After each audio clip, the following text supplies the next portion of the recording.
Sigs. Dito muna kayo? Mauna ka na, Chel, kasi pinaparush ka ng ano mo. Sabihin mo na, bilaukan ako.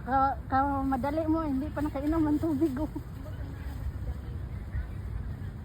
Nandoon pa yun sa bahay nila. Bye! See you next Sunday!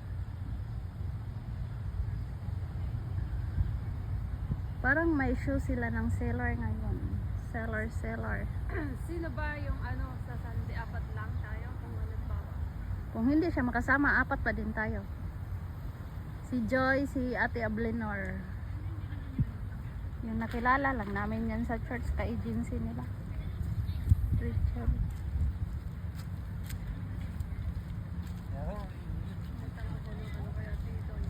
Na. Kasi